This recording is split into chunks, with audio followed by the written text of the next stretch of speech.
Janitor na mahirap, sinisid ng bilyonaryang attorney, full stories. Ulila ako sa buhay. 5 taon lang ako nang mamatay ang aking mga magulang. Namatay sila sa dahilan na pinaglaban nila ang kanilang karapatan ng aming lupa na kinamkam ng isang mayamang tao sa lugar namin. Kaya naman ang lola Peli ko na lang ang nagpalaki sa akin. Sobrang hirap ang dinanas at pinagdaanan ni Lola Peli para mapalaki lang ako na maayos at mapag-aral.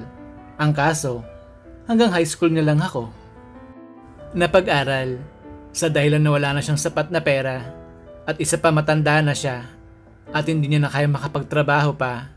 Kaya naman dahil doon, pagka-graduate ko pa lang ng high school ay naghanap agad ako ng trabaho para naman ako nang tumulong at bumuhay sa akin Lola Peli. Sa ngayon ay nakatira kami ni Lola Peli sa maliit na bahay at yun may kalayuan na siya syudad kasi nga yung dati namin bahay at lupa ay wala na yon. Kinamkam na ng isang mayamang negosyante. At hindi na naipaglaban pa nila mama at papa. At yun din ang naging sanina ng kanilang pagkamatay kasi nga pinapatay sila ng tao na yon hanggang sa hindi na nila napagtanggol ang kanilang sarili at maging ang lupa namin ay hindi na nabawi pa. Kaya naman dahil doon ay mas pinili na lang ni Lola Peli na manirahan kami sa tahimik na lugar at malayo sa syudad upang makaiwas na din kami sa gulo sa bayan. At sa kasalukuyan ay sa akong janitor sa isang malaki at sikat na kumpanya sa bansa at doon ko makikilala ang isang attorney na ubod pala ng yaman at sa huli magagawa ko pa siya masisid ng aking pagmamahal. Ako nga pala si Nix at ganito po nagsimula ang lahat. Isang araw, masaya akong ginagampanan ng aking trabaho at habang nagmamap ako ng saig sa kumpanya na pinapasukan ko, ay bigla na nagkagulo sa loob at ang ibang mga empleyado ay hindi sila mapakali. Kaya dahil doon, ay agad kong tinanong yung receptionist ng kumpanya na aking pinapasukan para malaman ko kung bakit ba sila nagkakagulo at hindi mapakali. Ma'am receptionist, ano pong meron? Bakit po kayo nagkakagulo at hindi mapakali? Hindi mo ba alam? Ngayon ang dating ng anak ni CEO at balita namin mataray daw yun at masungit. Kaya ikaw, ayusin mo yung trabaho mo dyan. Kung ayaw mong masisante nun, o ayun na pala sila. Sige na, bumalik ka na sa trabaho mo at baka makita pa na nag-uusap tayo. Ayaw kong mawalan ng trabaho. Okay, sige po ma'am. Salamat po sa paalala. At pagkatapos ng tagpong yun, ay agad ko nang itunuloy ang pagmamap ng sahig habang nakaabang ako sa pintuan ng kumpanya. Kasi gusto kong makita yung anak ng CEO namin at maya-maya lang ay bigla nang bumukas yung pintuan at bumungad nga sa aming lahat ang isang matangkad na babae. Maputi siya at nakasuot ng shades. Ngunit kahit nakashade siya ay alam ko sa aking sarili na siya ay isang babae na ubod ng ganda. Yun nga lang sabi nila, matarew daw ito at masungit. Kaya naman sinabi ko sa aking sarili na dapat iwasan ko siya pag siya ay aking makikita o makakasalubong dito sa kumpanya. At habang papalapit na sa akin yung anak ni CEO, ay bagya ako natulala at ako'y napatitig talaga sa kanya. At ang nasa harapan ko na siya ay amoy na amoy ko ang kanyang mamahalin na pabango na humahalimuyak. Kaya naman, napanganga ako ng oras na yon at talagang nilasap ko ang kabanguhan ng pabango ng anak ni CEO. At maya-maya lang, habang nilalasap ko pa ang amoy ng pabango ng anak ni CEO, ay may bigla na lang tumapik sa aking balikat at sabay sabi sa akin, "Hoy, trabaho na." At paglingon ko sa aking likodan, ay yung team leader na pala namin ito. Kaya naman, agad akong bumalik sa aking trabaho at saka ako napangiti habang nakatitig pa din ako sa magandang anak ni CEO. Nang araw na yon ay naging pantasya ko ng anak ni CEO at araw-araw ko siyang inaabangan para masilayan ang kanyang kagandahan. Isang araw, lunch break na yon at bigla ko lang naisipan na sa rooftop kumain ng tanghalian. At habang papunta na ako sa rooftop para kumain, ay may bigla na lang ako nadinig na may umiiyak sa fire exit ng kumpanya na aking pinapasukan. Kaya dahil doon ay napatigil ako at agad kong binuksan yung fire exit kung saan palapag ng gusali ako naroon. At pagbukas ko ng pintuan ay bumungad sa akin yung isang babae na nakayuko at siya'y nakaupo sa hagdan habang siya umiiyak ng may kalakasan. Nang una, hindi ko alam kung sino ba yung babae na yon. Kaya naman, agad ko siyang nilapitan para tanungin kung ba't siya umiiyak at kung okay lang ba siya. "Miss, okay ka lang ba? Ba't ka umiiyak?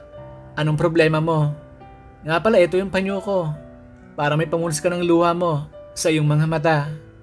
At pagkasabi ko ng ganon sa babae na yon, ay bigla siya natigilan sa kanyang pag-iyak at maya-maya lang ay bigla niya nang inangat ang ulo niya mula sa kanyang pagkakayuko at pagtingin niya sa akin ay nagulat ako sa aking nakita. Kasi paano ba naman yung babae pala na yon ay ang anak ni CEO. Kaya dahil doon ay bigla ko natulala at namutla kasi di ko talaga inasahan na siya pala yung anak ni CEO. Kaya naman kahit kabado ako ng mga oras na yon ay pinilit ko magsalita para magbigay galang sa kanya. Madam, kayo po pala. Sorry po kung naabala ko kayo. Sige po, aalis na ako. Sorry po ulit." At nang paalis na sana ako, ay bigla nagsalita yung anak ni CEO. "Teka kuya, dito ka muna. Sa kaperam ng panyo mo. Kailangan ko yan. Halika, maupo ka dito sa tabi ko. Empleyado ka dito, di ba?" Opo ma'am. Empleyado po ako dito. Janitor po ako dito. At nga pala, ito po yung panyo.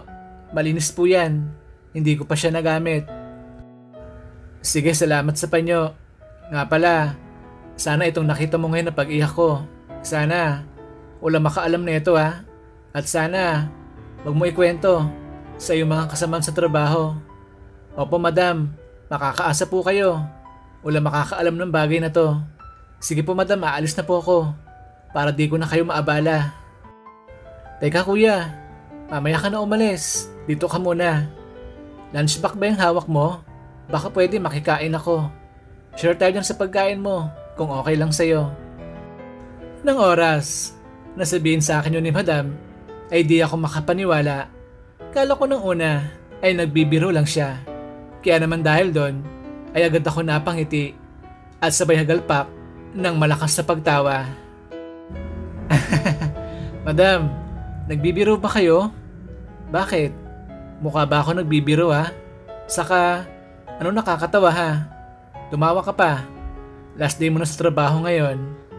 Nang sabihin yun sa akin ni madam, ay natigilan ako sa aking pagtawa at ako ay biglang namutla at hindi nakapagsalita ng mga sandaling yon.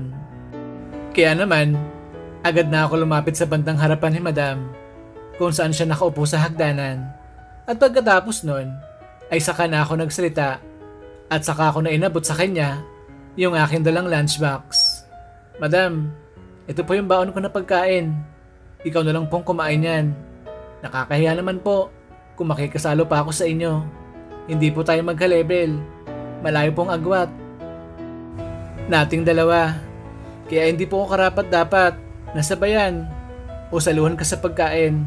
Sige na madam, kunin mo na to. Bibili na lang po ako sa kantin na makakain ko." "Teka, ba't ganyan ka ba magsalita? Masyado mong dinadaw ng iyong sarili. Halika dito sa tabi ko, maupo ka at saluhan mo akong kumain. Pag di mo ko sinaluhan ngayon, sige ka, mawawalan ka ng trabaho." Nang oras na yon, kahit nahihiya at nag-aalangan ako na sabayan si madam, ay wala na ako nagawa pa, kundi sundin na lang ang kanyang nais. Opo sige madam, tatabi na ako sa'yo at sasaluhan na kita sa pagkain. Yun naman pala, madali ka naman palang kausap." At pagkatapos nun, ay sabay na nga namin kinain ni madam yung dala kong pagkain. Nang oras na yon, ay umanga ako ng lubos kay madam kasi di ko akalain na magagawa niyang bagay na to, yung kausapin ako at makisalo pa sa akin ng pagkain. At maya-maya lang pagkalipas na ilang saglit, ay naubos na namin ni madam yung pagkain na baon ko. "Kuya, Ang sarap ng pagkain mo. Sino nagluto? Asawa mo ba ang nagluto ng pagkain na baon mo? Madam, wala pa akong asawa. Si Lola po nagluto ng pagkain ko. I see. Ang sarap pagluto ng Lola mo. Nagustuhan ko yung adobo niyang manok. Sige madam, salamat naman po. At nagustuhan mo yung lutong pagkain ng Lola ko. Nga pala madam, di ba anak ka na CEO? Bakit po andito ka sa fire exit? Tapos nadinig ko, umiiyak ka kanina. Sorry madam, kung madami akong tanong. Pasensya na po. Wala kuya. May onting problema lang ako. So paano, aalis na ako Babalik na ako sa office ko. Nga pala, salamat sa food mo At nga pala, ano bang name mo? Madam, ako si Nix. Kayo po, ano bang pangalan mo? Di ko pa kasi alam madam. Last week ko lang din kasi kayo nakita dito. Si CEO lang po kasi yung kilala ko, yung daddy niyo po. Nga pala, ako si Joanna. Nix, kinagagala kita makilala At saka last week lang. Kasi ako dumating dito sa Pinas. Sa Amerika kasi ako na malagi. At doon ako nag-aral ng kursong abogasya. Kaya yon, nang nakaraan lang din ako nakapasyal dito sa kumpanya ni Daddy. Sige po madam, kaya naman pala. Kinagagalak din po kita makilala Madam Joanna. Ang bait mo po pala. Sabi kasi ng iba nadinig ko, matari daw kayo at masungit. Pero mali naman pala lahat ng nadinig ko tungkol sa'yo. Ang bait mo naman po pala, tapos maganda pa. Ganon ba Nix? Sino nagsabi na matari ako at masungit? Sabihin mo sa akin na mag-last day na sila sa trabaho nila. Joke lang. Saka saan naman nila nakuha ang chismis na yon? Last week lang ako dumating ng Pinas. Tapos, gano'n agad ang tingin nila sa akin. By the way, di ko napapansinin yon. Bahala sila kung anong gusto nilang isipin sa akin. Basta, wag lang silang papahuli sa akin na pinag-uusapan nila ako ng di maganda. Lagot sila sa akin.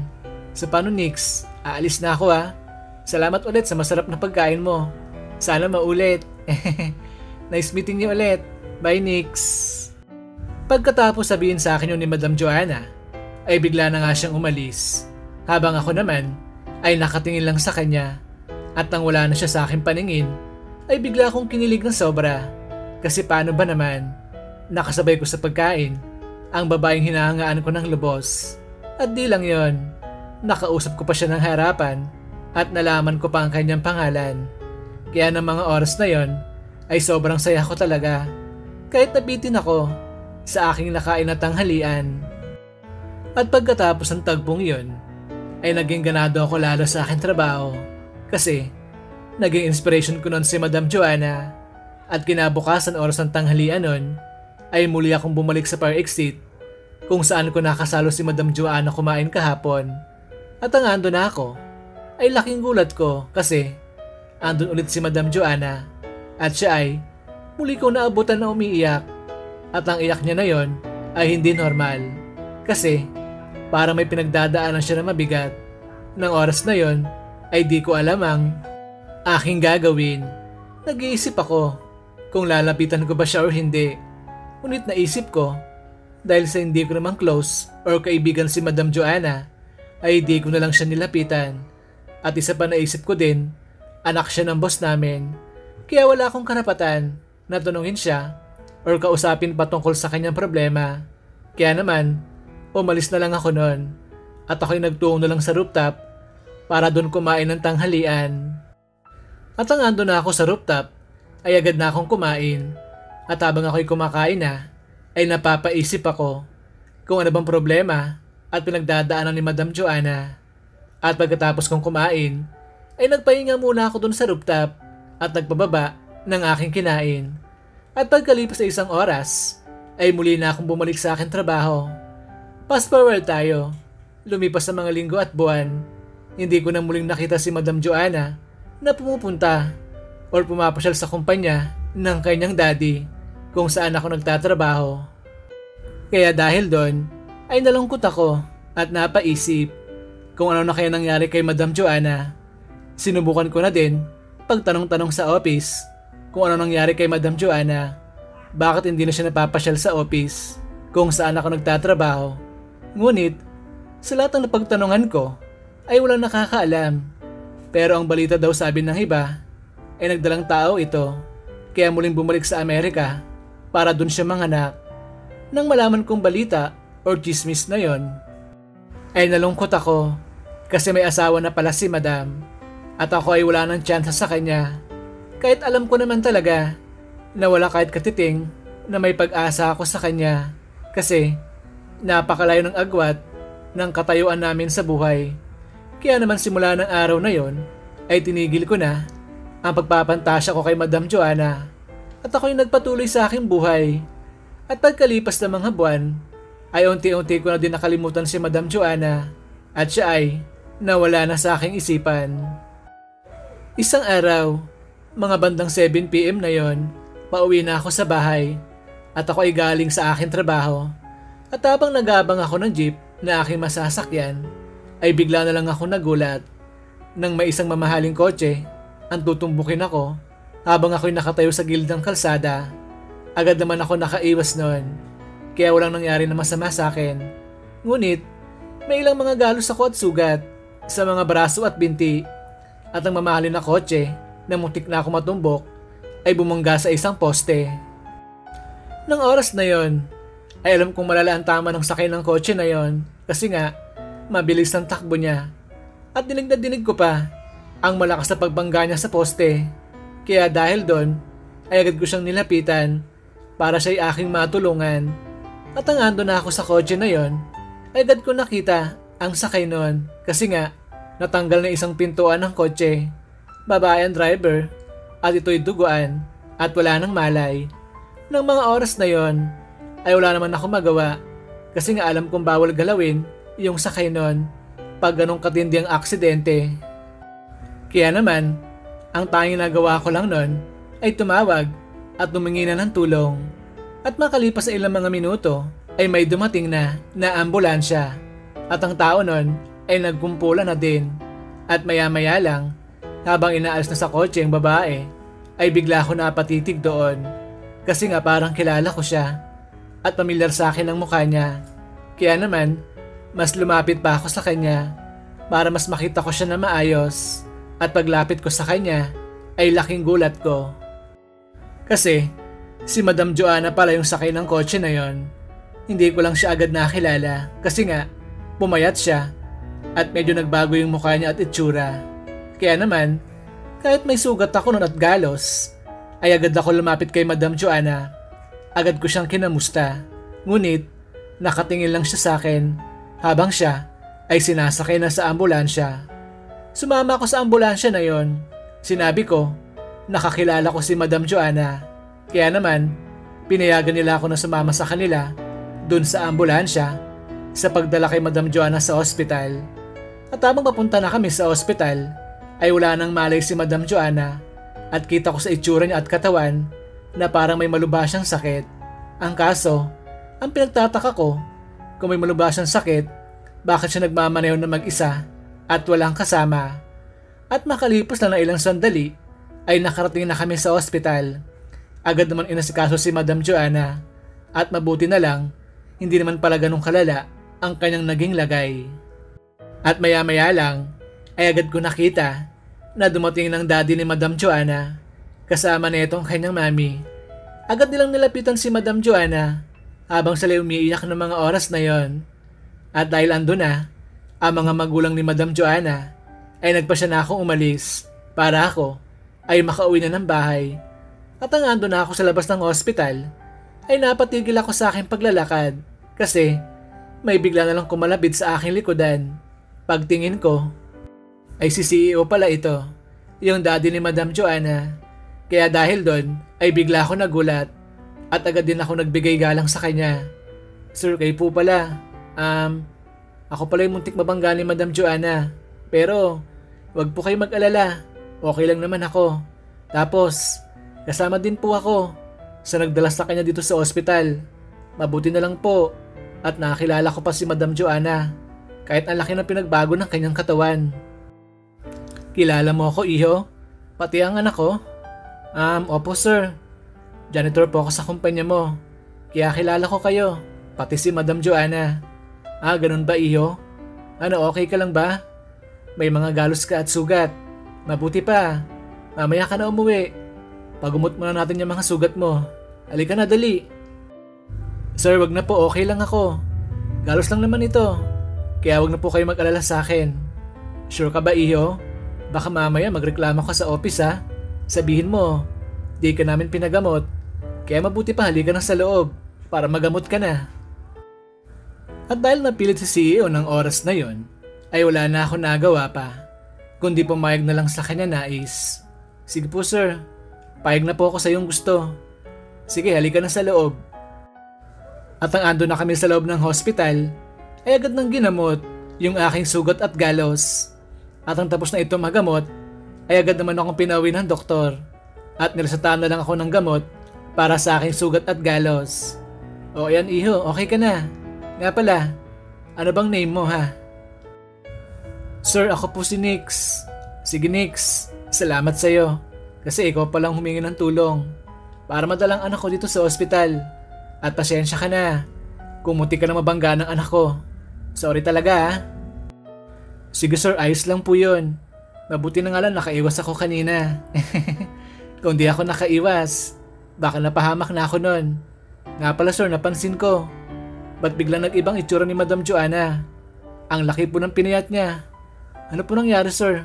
Kung okay lang pong malaman. Pagkatanong ko ng ganon kay CEO, ay bigla siyang nanahimik. At maya-maya lang ay bigla siyang napaiyak. Ako naman ay nagulat ng oras na yon. Ngunit kahit nagulat ako nun, ay alam ko may malalang sakit si Madam Joanna. Kasi kita naman yung sa kanyang itsura at pangangatawan.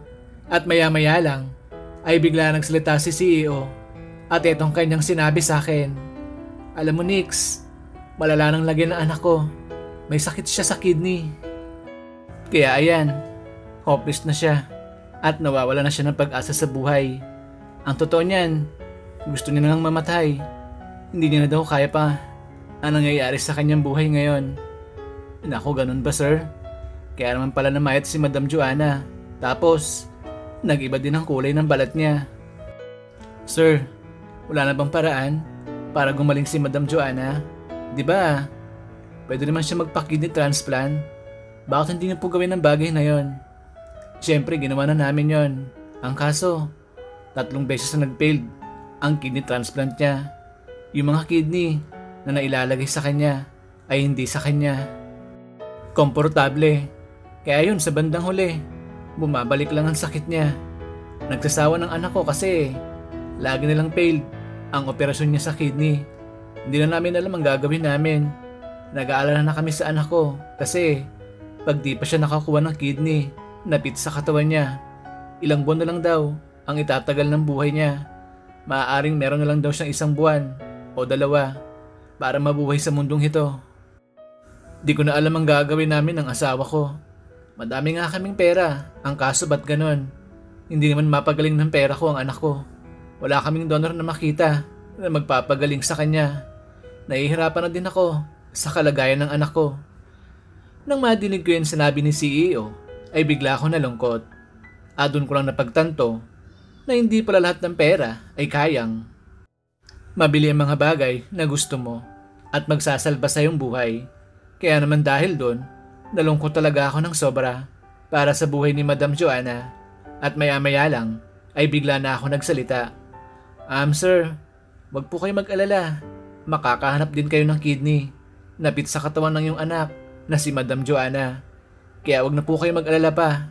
Lahat naman kasi ng problema, may solusyon yan. Alam mo Nick, suko na ako. Pero kailangan ko pa din lumaban para sa anak ko. Nag-iisang anak ko lang yan si Joanna. Kaya dapat gawin kong lahat para sa kanya. Hindi ko kakayanin pag nawala sa amin ng anak ko. Sir, may awa pong Diyos. Alam ko gagaling si Madam Joanna. Magdasal lang po kayo na mataimtim at maayos sa Diyos. Sana nga gumaling ng anak ko. Hindi ko kaya na makita siya na gano'n ang kanyang kalagayan ngayon. Nga pala, sige na iho Nix. Makakauwi ka na. Ipapahatid na lang kita sa driver ko para di ka na mahirapan mag-commute. Magpapasko na. Mahirap nang sumakay ngayon. Naku sir, wag na po. Maaga pa naman. Kaya madami pa akong masasakyan yan. Nakakahiya din kasi sa inyo. Ano ka ba, okay lang yon. Naabala ka ng anak ko. At isa pa, munti ka na niyang mabangga. Kaya bilang kabayaran, ipapahatid kita sa driver ko. At nga pala ito, kunin mo. Konting tulong yan. Pambili mo ng gamot. Sige na, huwag ka nang tumanggi. Tulong ko yan sa'yo. At saka empleyado naman pala kita. Kaya dapat kitang tulungan. Nang oras na yon, ay hindi na ako nakatanggi pa kay Sir CEO. Kaya pumayag na ako sa kanyang nais at gusto. Sige sir, hindi na ako tatanggi sa gusto mo. Payag na po ako. Sir, maraming salamat sa inyo. Napakabait niyo po talaga. Kaya naman po, madaming humanga sa inyo. At isa na po ako doon. Nga pala, kahit bilyonaryo na yung boss namin, ay napaka-humble pa din niya. At hindi siya nang mamalit ng kanyang mga empleyado na maliit na kagaya ko. Salamat Nix, sa papuri mo sa akin. Sige na, umalis na kayo ng driver ko. At nga pala Nix, napansin ko, magandang katawan mo. Nagji-gym ka ba? At may bisyo ka ba? Gaya ng pag-iinom ng alak at yosi? 2 times a week lang ako sa nagji-gym at hindi po ako nag-yosi. Lalo na yung alak.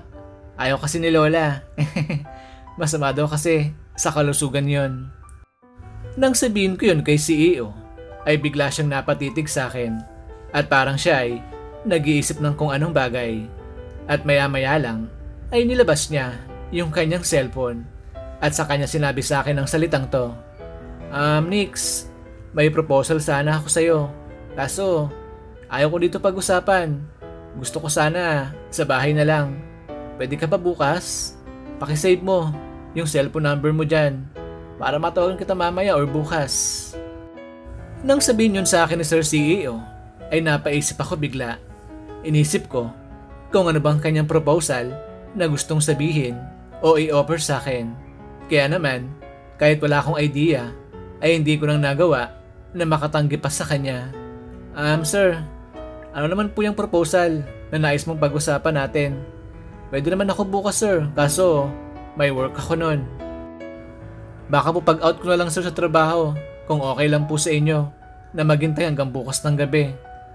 Nix, di na kasi ako makakapaghintay pa ng matagal. Di bali ako nang bahala. Kakausapin ko lang ang HR ngayon na wag ka munang papasukin pero bayad ng araw mo.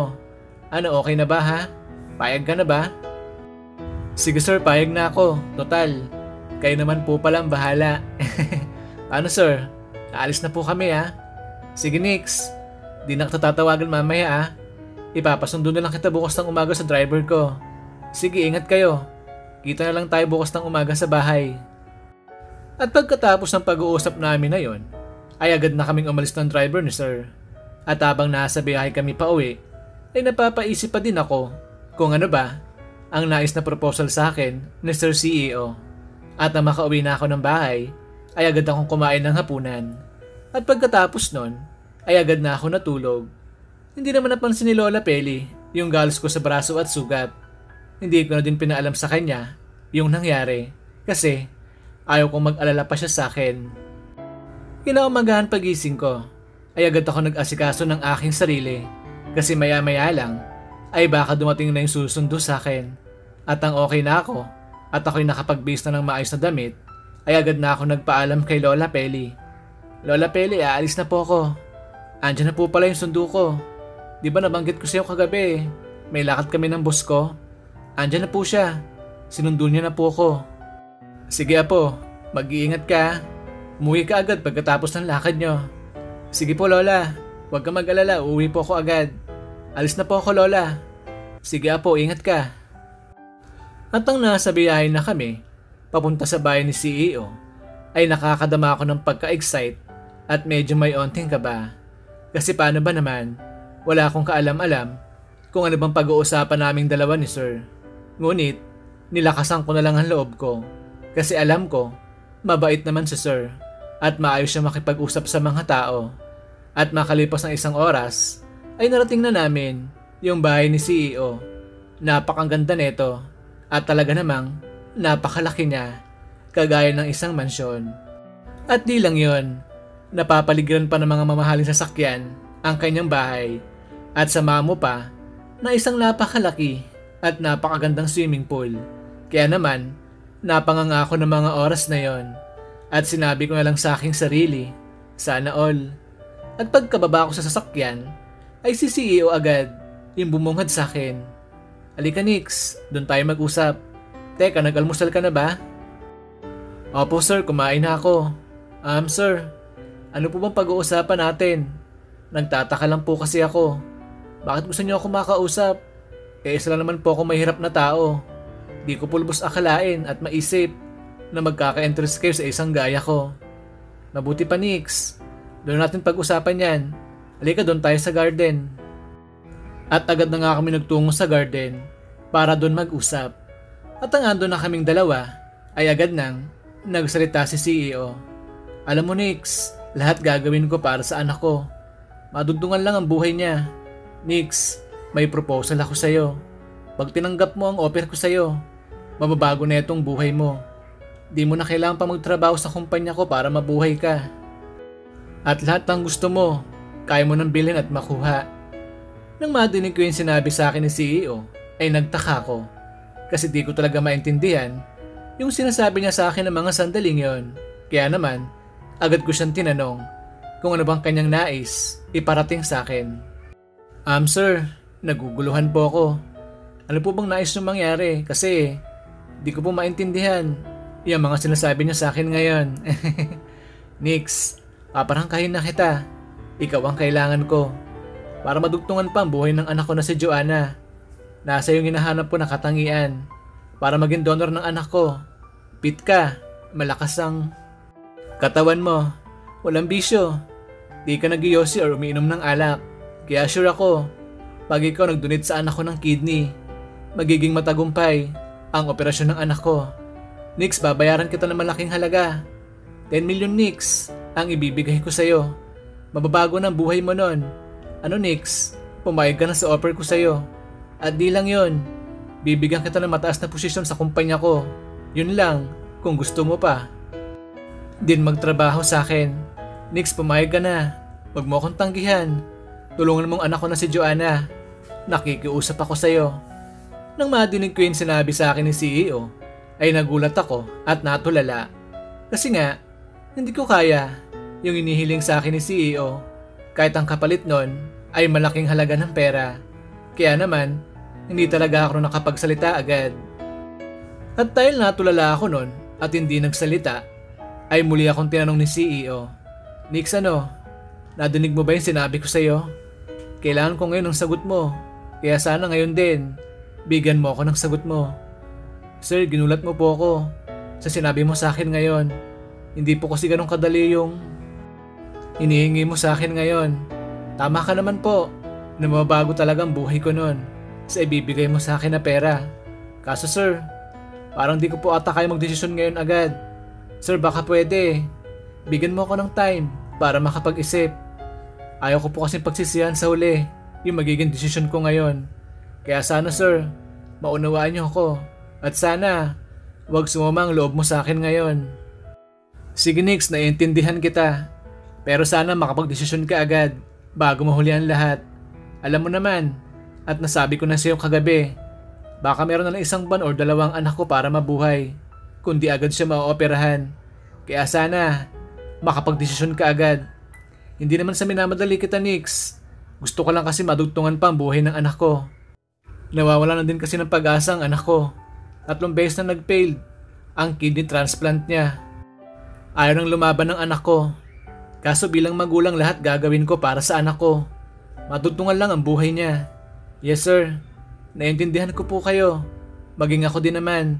Kung ako nasa lagay niyo ngayon, ganon din naman ang gagawin ko para mabuhay pang anak ko. Sir, hanga po ko sa inyo.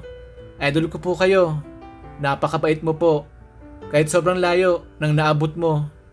Salamat Nix. Alam mo Nix, nagsimula din ako sa wala gaya mo. Nagsikap lang ako at naging masipag. Kaya lahat ng meron ako ngayon, dahil sa aking pagsisikap at pagtutyaga. Alam mo Nix, kaya mo din maabot ang narating ko ngayon. Basta maging masipag ka lang at huwag sumuko. Siyempre, ang di mo dapat kalimutan, magdasal lagi at magpasalamat sa mahal na Panginoong Diyos. Opo sir, hindi naman ako nakakalimot sa mahal na Panginoong Diyos. Mabuti naman kung ganon. So paano Nix? Tapos ng pag-uusap natin. Hihintayin ko lang sagot mo ha. At nga pala eto, tanggapin mo. Maliit na halaga lang yan. Para sa'yo yan. Sa abalang nagawa ko sa'yo. Kunin mo na at wag mo na akong tanggihan. Sir, hindi ko pa matatanggap ang bagay na to. Wala naman akong ginawa para bigyan mo ng reward. Saka okay na sa akin yung bayad yung araw ko ngayon kahit di ako pumasok sa trabaho. Masaya na ako dun, sir. Kaya okay lang po ako. Hindi ko matatanggap ang binibigay mo sa akin ngayon. Pasyensya ka na, sir. May prinsipyo ka pala, Nix, at mabait. Sige, saka ko na ibibigay sa ito pag pumayag ka na sa aking gusto. At di lang ito matatanggap mo mula sa akin. Sige na, Nix, makakaalis ka na. Ipapahatid na lang kita ulit sa driver ko ngayon. Sige, sir, maraming salamat po. At nga pala, sir, kamusta si Madam Joanna? Kailan ba siya makakalabas ng hospital? Baka bukas, Nix, or sa makalawa, makalabas ng anak ko. Mabuti na nga lang, hindi ganong kalalang naging lagay niya nang mabangga siya sa poste. Nasa laban ng airbag ng kotse yung anak ko. Gusto mo bang sumama sa amin ngayon? Pupunta kami ngayon sa anak ko. Baka gusto mong sumama. Maaga pa naman, Nix. At wala ka naman pasok, di ba? Okay lang ba yun, sir? Na sumama ako sa inyo? Nakakahiya sa inyo. Lalo na po sa asawa mo. Okay lang, ano ka ba? Mabait ang asawa ko. Kaya wala kang dapat ipag-alala pa. At maya-maya lang, habang nag-uusap kami ni CEO, ay may bigla na lang sumulpot na isang magandang babae na maputi sa aming harapan. Akala ko nga kung sino na siya kasi napakaganda niya talaga at mukha pa siyang batang tingnan. Napatitig ako sa kanya ng mga oras na yon kasi nga palong-palo pala ang asawa ng CEO pag ito ay nakasuot ng magandang damit at maayos ang postura. Babe, halika na, alis na tayo. Punta na tayo kay Joanna. Ikaw ba si Nix? Inudala sa anak namin kagabi sa hospital? Opo ma'am. Ako po si Nix.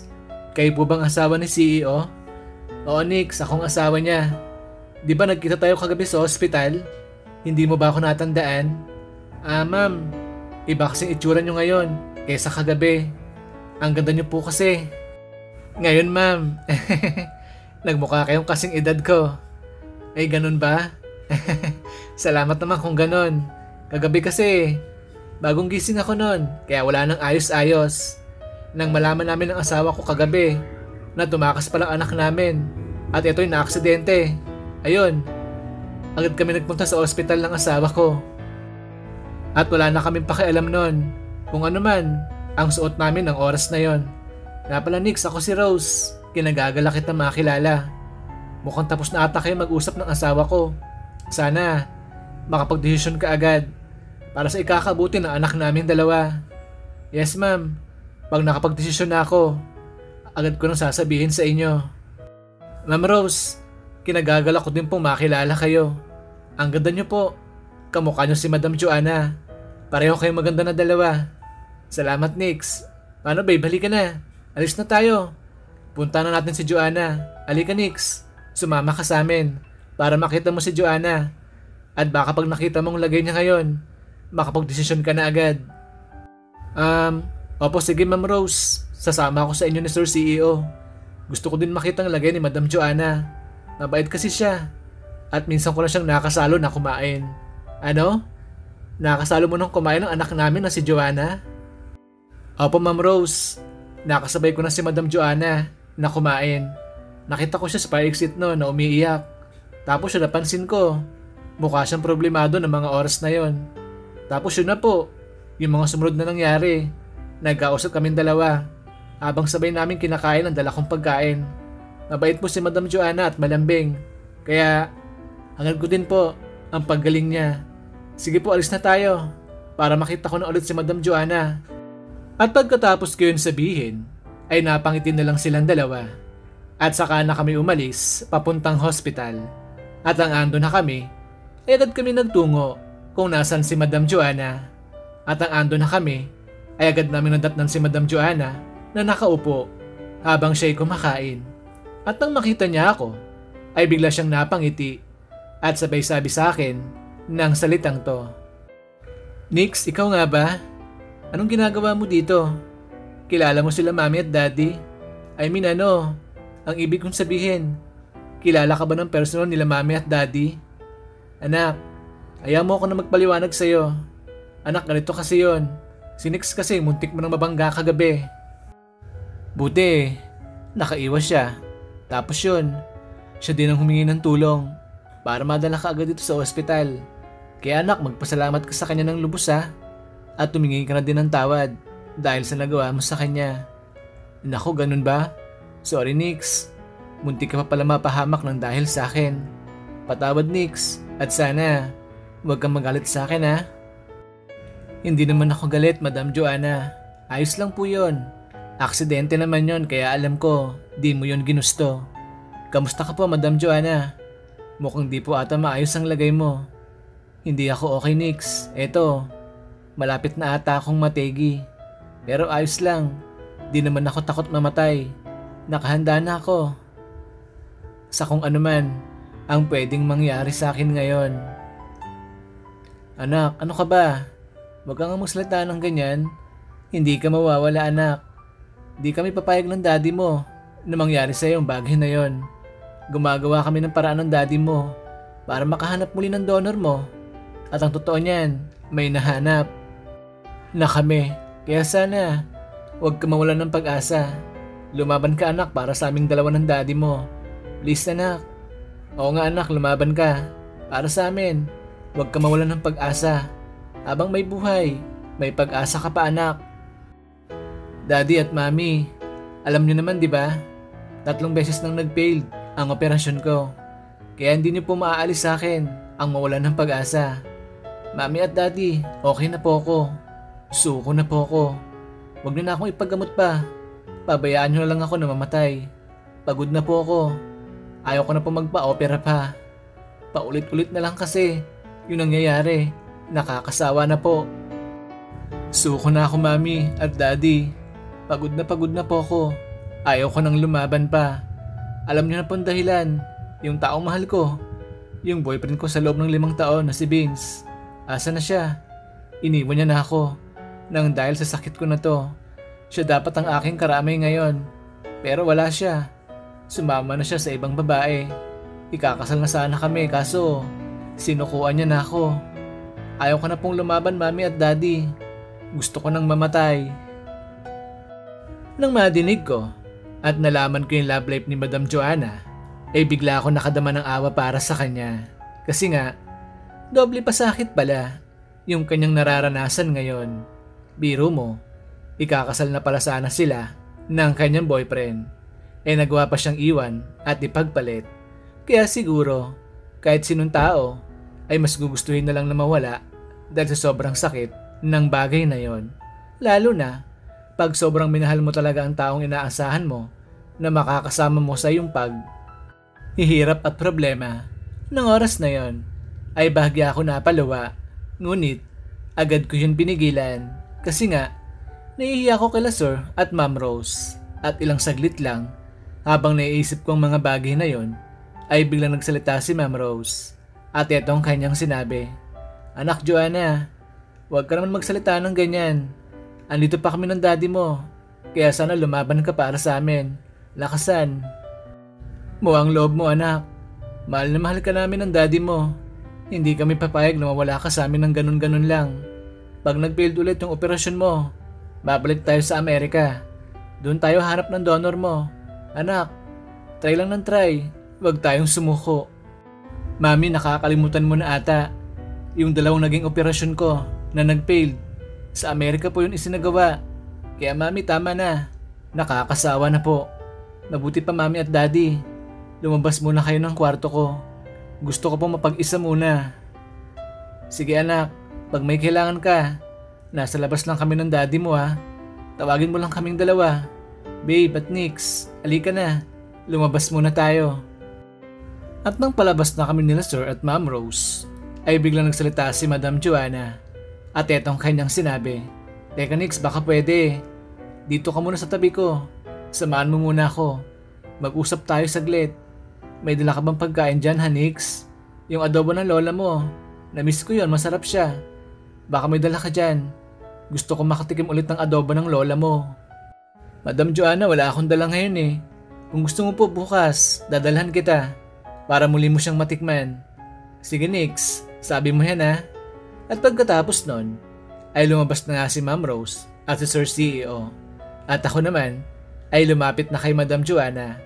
At ang ando na ako sa tabi niya, ay agad ko siyang kinamusta. Madam Joanna, kamusta ka na?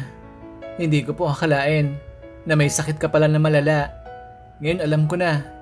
Kaya ka pala madalas umiiyak doon sa para-exit ang kumpanya nyo kasi may mabigat ka pala na problema. Alam mo Nix, hindi naman yung dahilan ng pag-iyak ko ay yung problema ko ngayon. Ang dahilan kasi ng pag-iyak ko ay naisip ko. Paano pag wala na ako? Paano na sila mami at daddy? Alam ko, sila ang lubos na mas masasaktan. Lalo na, nag-iisang anak lang nila ako. Tapos ito mawawala na ako. Alam mo Nix, hindi naman ako takot mamatay. Takot lang ako sa mga maiiwan ko.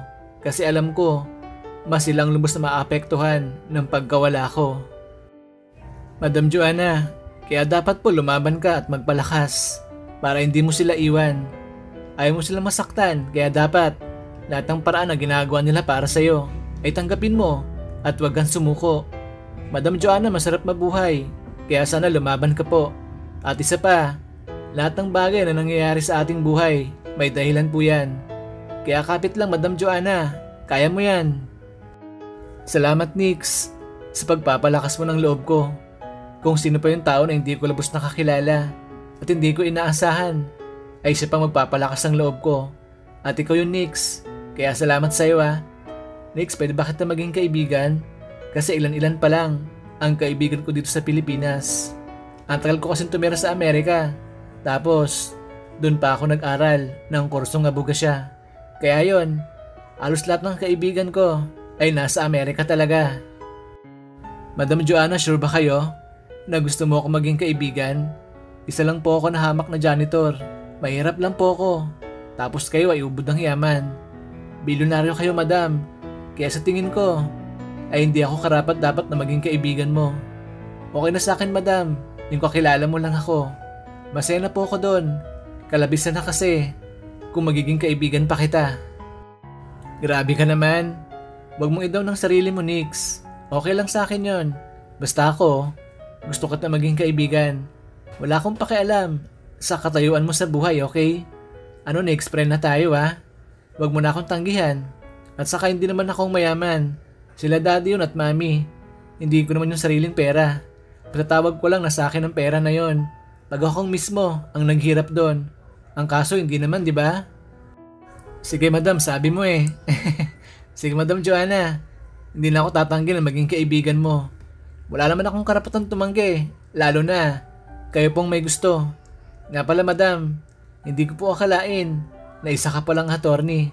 Wala po kasi sa itsura nyo. Akala ko nga po nung una model kayo eh. Ang ganda nyo po kasi at ang sexy pa.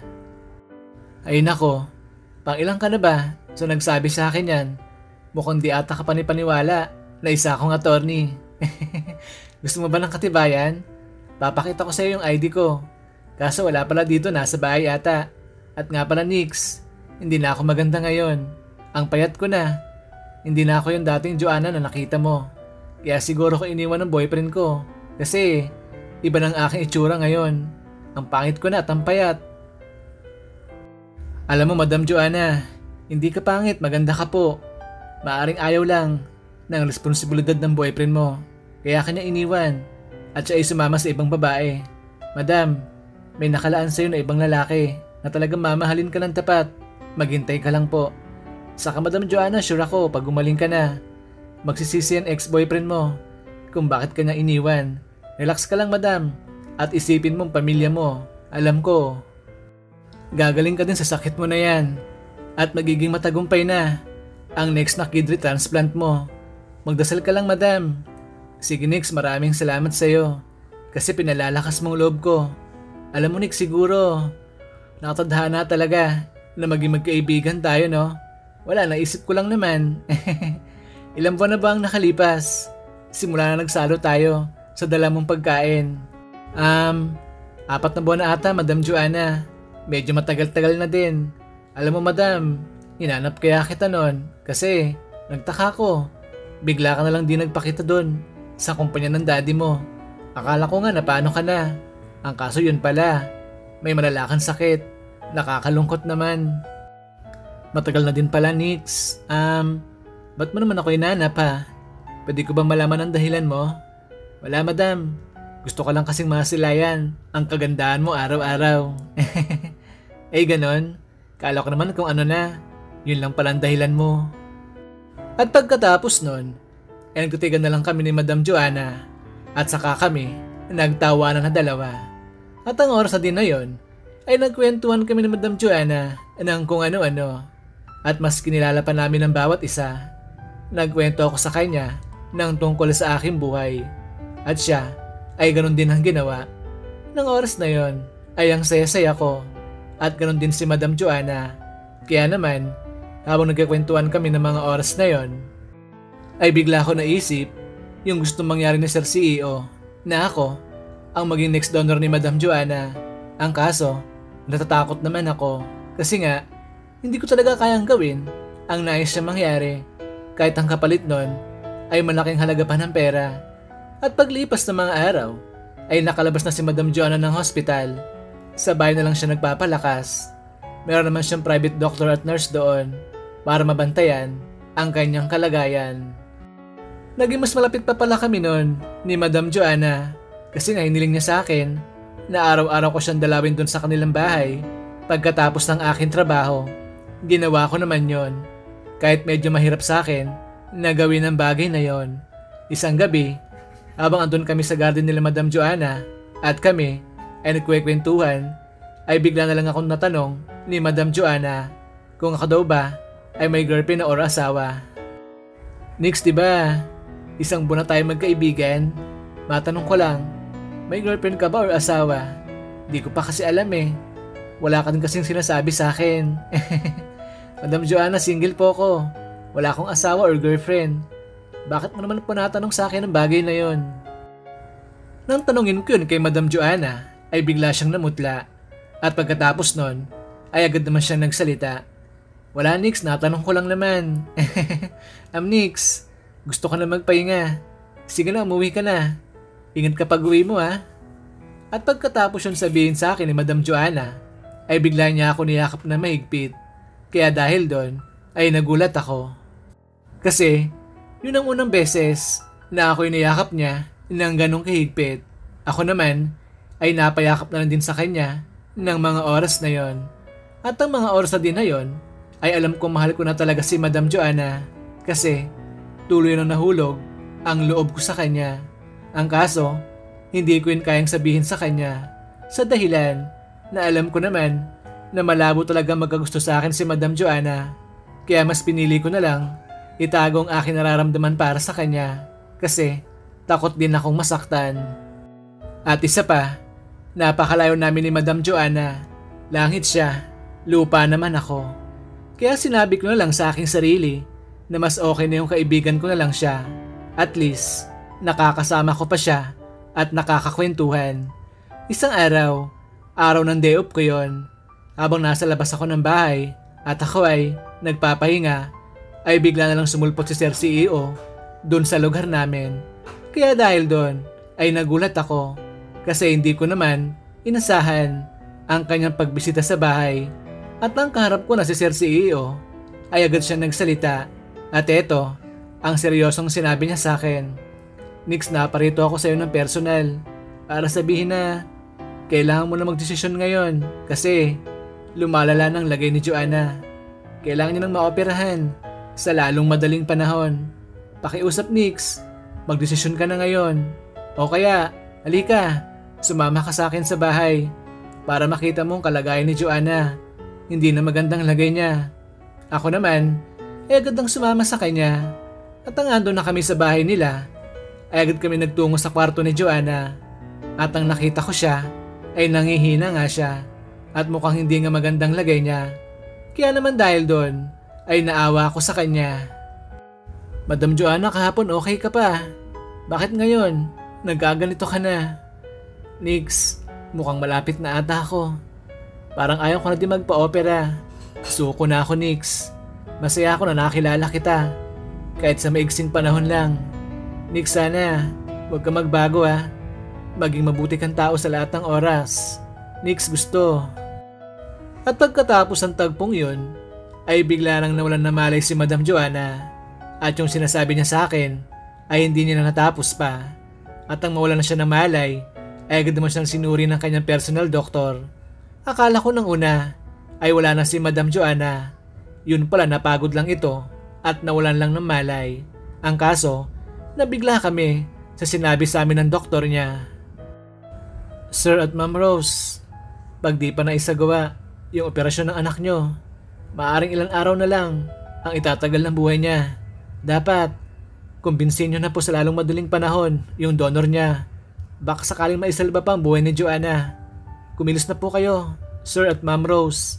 Sige po, dun muna ako sa labas para makapag-usap kayo. Nang madinig ko yung sinabi ng doktor, ay natakot ako bigla. Kasi anumang oras, ay pwede na palang mawala si Madam Joanna. Kaya naman, kailangan ko na makapagdesisyon sa lalong madaling panahon.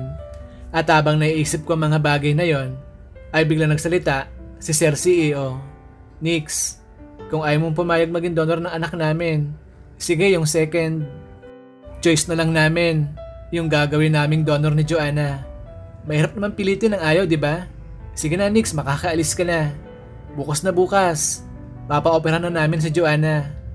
Nang sabihin yun sa akin ni CEO, ay bigla akong nagilty. At alam ko sa aking sarili, ay masama ang loob sa akin ni CEO. Ngunit, hindi niya lang yung pinakita sa akin.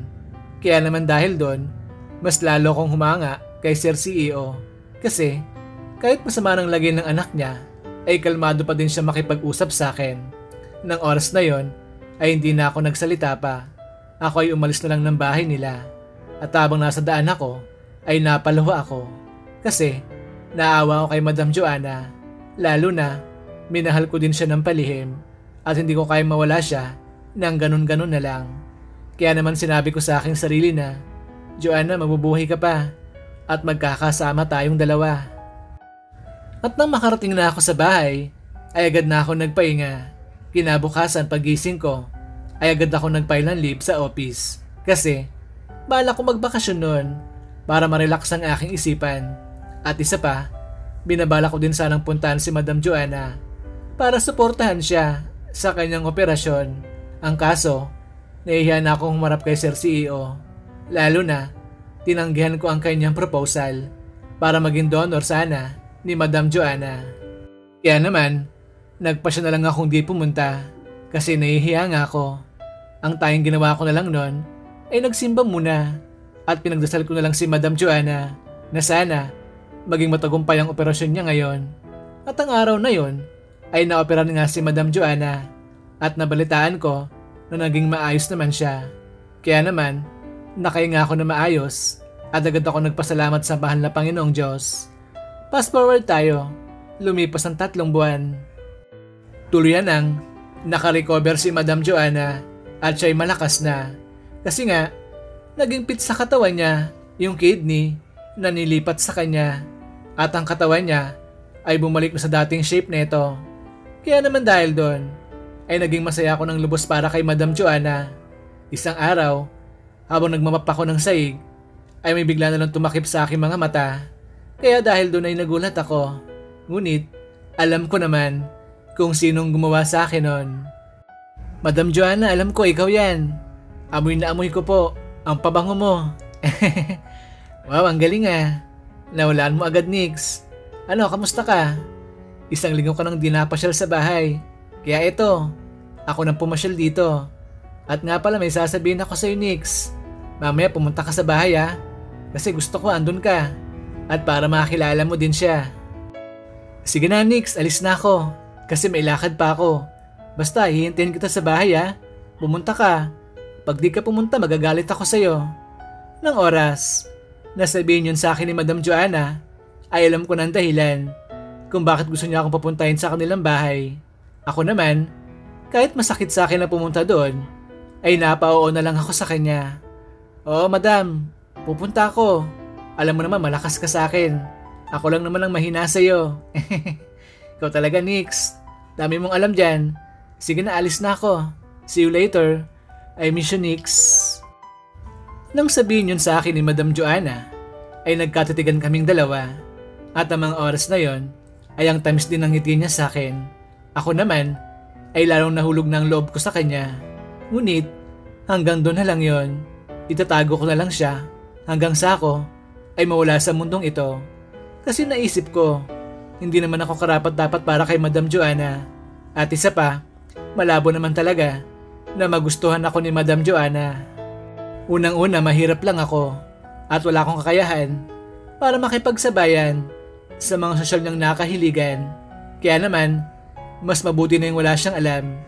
At pagkatapos ng pag-uusap namin ni Madam Joanna, ay agad na nga siyang umalis. Ako naman, ay pinagpatuloy ko na lang ang aking trabaho. At paglipas ng mga oras, ay natapos ng aking trabaho. Kaya naman, nag-isip muna ako kung dapat ba akong pumunta sa bahay nila. Ngunit dahil sa naka-oo na ako sa kanya, ay wala na ako nagawa pa, kundi pumunta na lang. Para naman, hindi sumama ang loob sa akin ni Madam Joanna. At ang ando na ako, ay agad ko nakita sila Madam Joanna, kasama niyang kanyang pamilya, at pati na ang kanyang ex-boyfriend na alam ko nagkabalikan na silang dalawa. At ang ando na ako, ay agad akong tinawag ni Madam Joanna. Nix, halika. Buti pumunta ka. Nix, halika.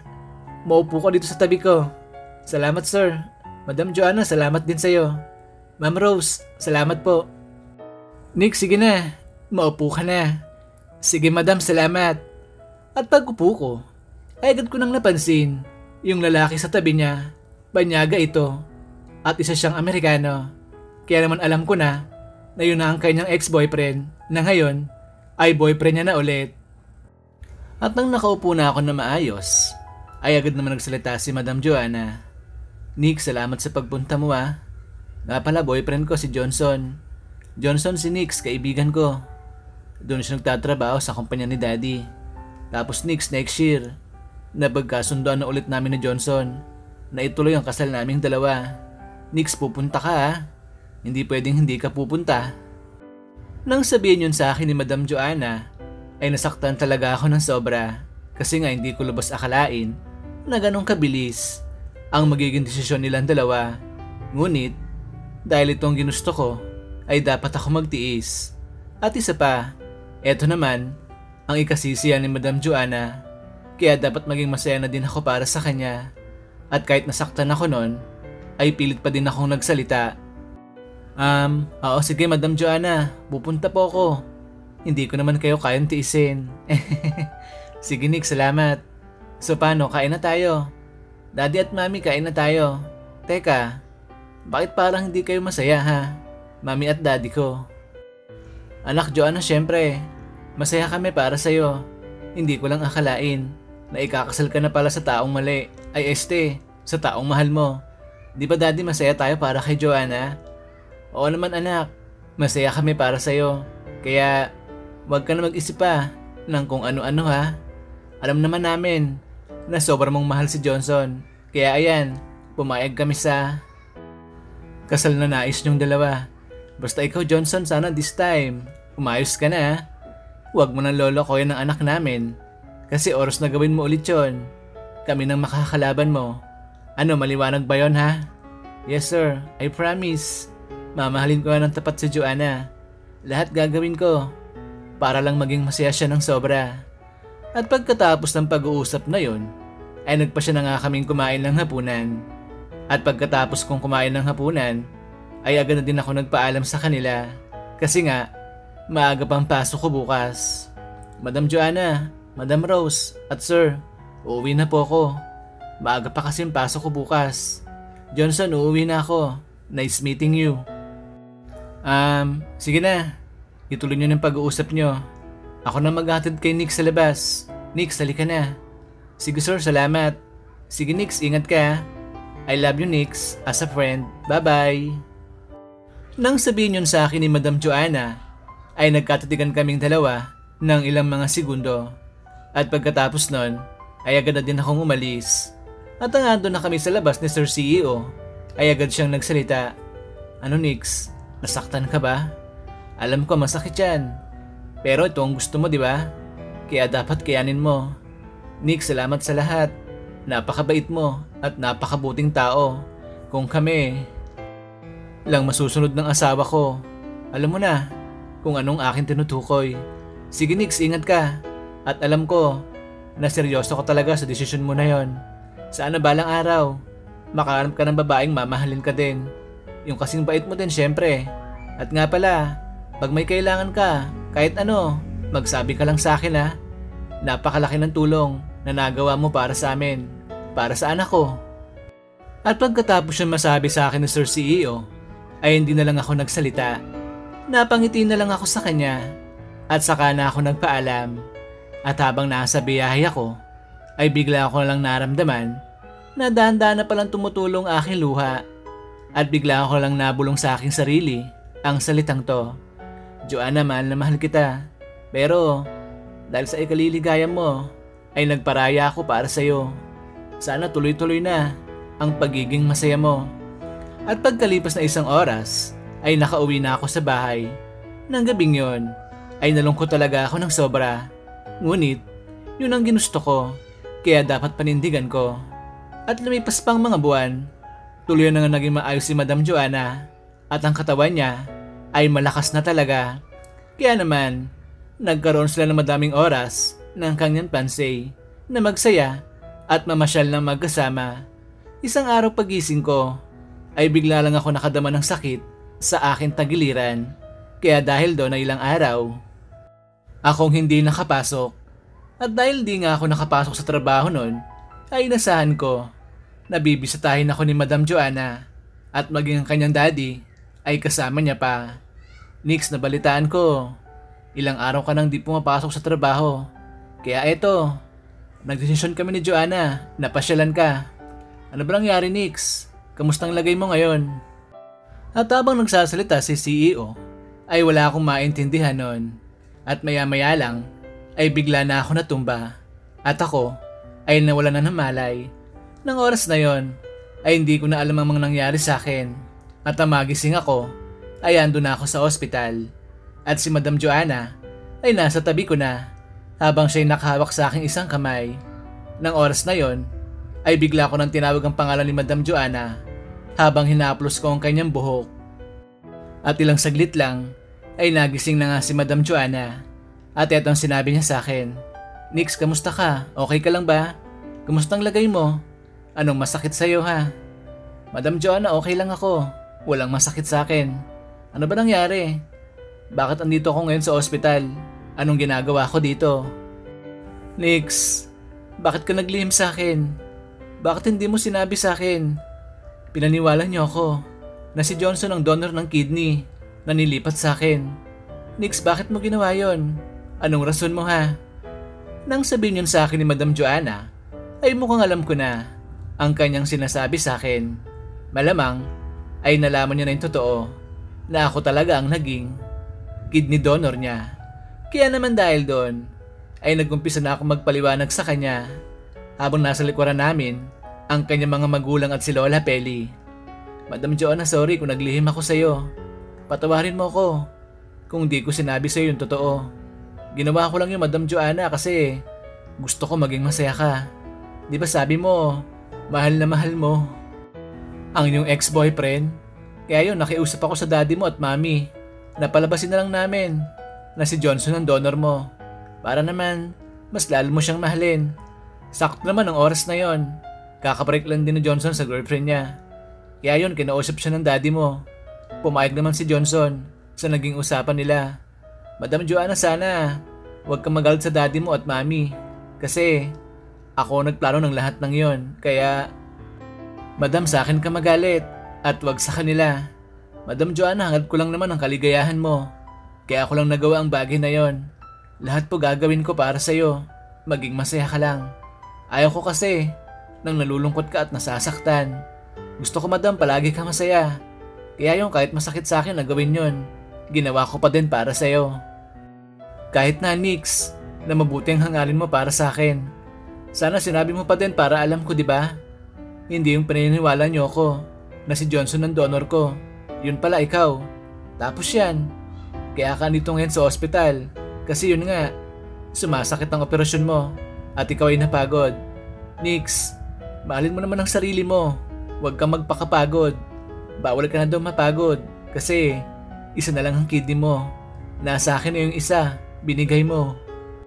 Sa akin, nang hindi ka malang nag-iisip kung ano bang kalalabasan nun. Hindi mo naman ako kaano-ano, pero nagawa mong bagay na yon. Nix, salamat sa'yo. Napakabait mo talaga. Oo anak, tama ka. Mabait si Nix. Ginawa niyo yun ng walang kapalit.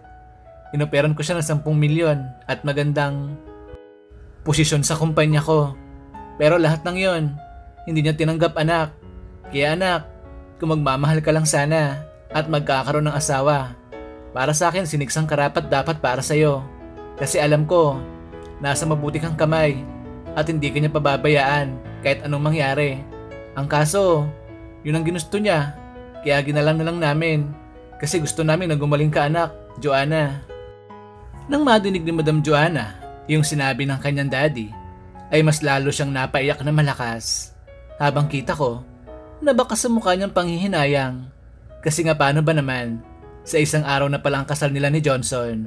At maya-maya lang, habang umiyak na malakas si Madam Joanna, ay bigla naman sumulpot si Johnson at sabay sabi ng salitang to, "Babe, kailangan natin umalis. Ando na." Daw sa bahay, yung magsusukot ang damit mo na gagamitin para sa kasal natin sa isang araw. At ang madinig ko yung sinabi ni Johnson, ay agad ko nang pinaalis si Madam Joanna at sinabi ko sa kanya na kailangan niyang sumunod sa kanya magiging asawa kasi lahat nakasettle na at yun ay magaganap na. Kaya huli na ang lahat para siya'y tumanggi pa. Umalis si Madam Joanna ng oras na yon habang siya umiiyak na malakas. Ngunit habang siya'y papaalis, siya ay nakatitig sa akin na malagkit at siya ay parang may gustong sabihin sa akin. Ang kaso, parang may pumipigil sa kanya na sabihin ang salitang yon. At nang wala na sa akin paningin si Madam Joanna, ay doon na ako umiyak na malakas kasi yung taong mahal ko ay ikakasal na at tuloy na siyang mawawala sa akin. Nang hindi ko man lang nasasabi sa kanya na siya ay mahal na mahal ko. At ang oras na yon ay kinomport na lang ako ni Lola Peli at ng magulang ni Madam Joanna. At sinabi nila sa akin na lakasan ko daw ang aking loob at huwag mo na isipin ang bagay na yon. Kasi nga, baka makasama pa sa akin yon. Sinunod ko naman sila kasi yun ang makakabuti para sa akin. Kasi pag di ko sila sinunod, ay baka mawala ako sa mundong ito. At yun, ay hindi ko matatanggap. Kasi kawawa si Lola Peli pag ako'y mauna pang mawala sa kanya. Nakalabas naman ako ng hospital ng araw na yon. Basta ang sabi sa akin ng doktor, ay iwasan ko na daw na mapagod ng husto. Kasi bawal na daw sa akin sa dahilan na isa na lang ang aking kidney. At dapat mag-ingat din ako sa aking mga kinakain. At bago kami umuwi ni Lola Peli sa bahay, ay nagpasalamat sa akin ng lubos ang mga magulang ni Madam Joanna. "Nix, pagaling ka. Huwag mong puwersahin ang iyong sarili. Saka ka na bumalik sa trabaho mo. Paglubos ka ng magaling. Magpahinga ka na muna. At saka nga pala Nix, kung ako lang masusunod, mas gusto ko ikaw ang pakasalan ng anak ko. Kasi alam ko mabuti kang tao. At alam ko, magiging mabuti kang asawa sa anak ko. Ang kaso Nix, sa isang araw ng kasal ng anak ko, baka wala ka nang magawa pa.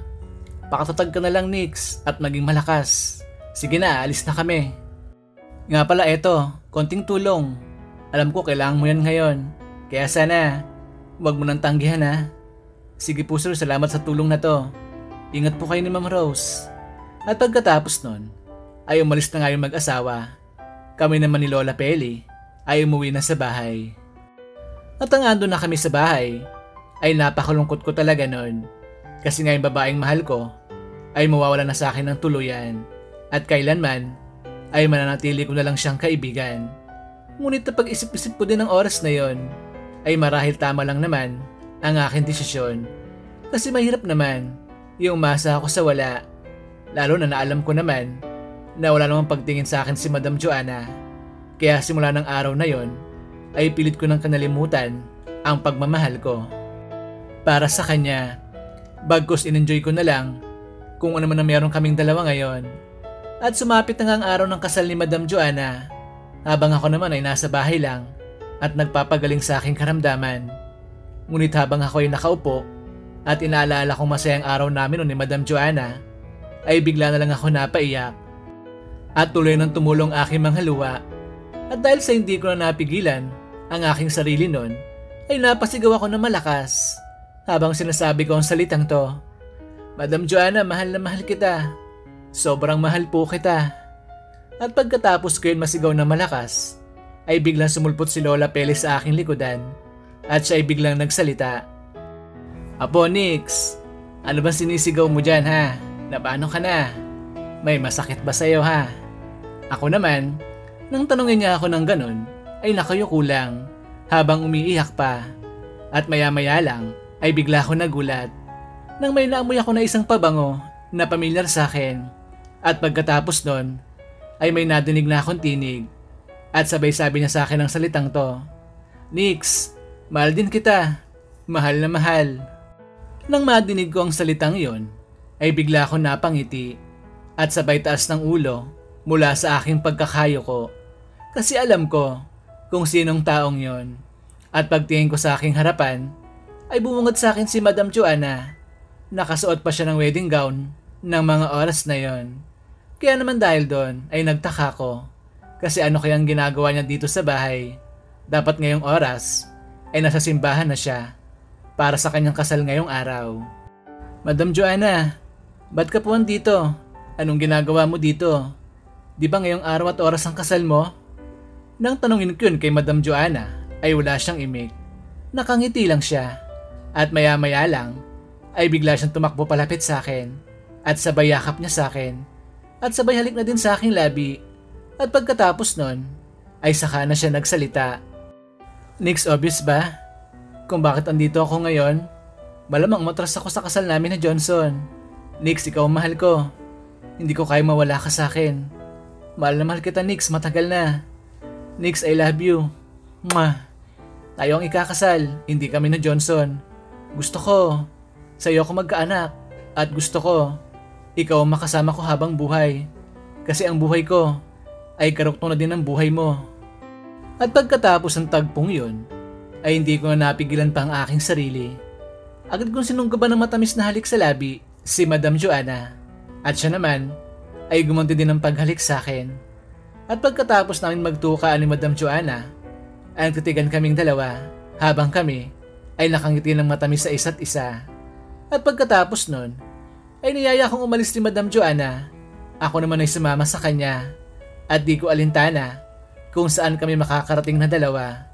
Dinala ako ni Madam Joanna sa rest house nila sa Laguna at doon namin pinagsaluhan ang kasiyahan na dalawa. At ng gabing yon ay nasisid kong isang attorney na kagaya ni Madam Joanna ng aking pagmamahal. At siya naman ay halos mabaliw sa ginawa ko na yun sa kanya. Kaya naman dahil doon ay naging masaya siya. Siyempre mas lalo na ako. Honey, masaya ako sa ginawa natin. Ikaw, masaya ka ba? Siyempre honey, masaya ako. Sobrang saya ko. Hindi ka na makakawala sa akin. Paano? Isa pa honey? Kaya mo pa ba?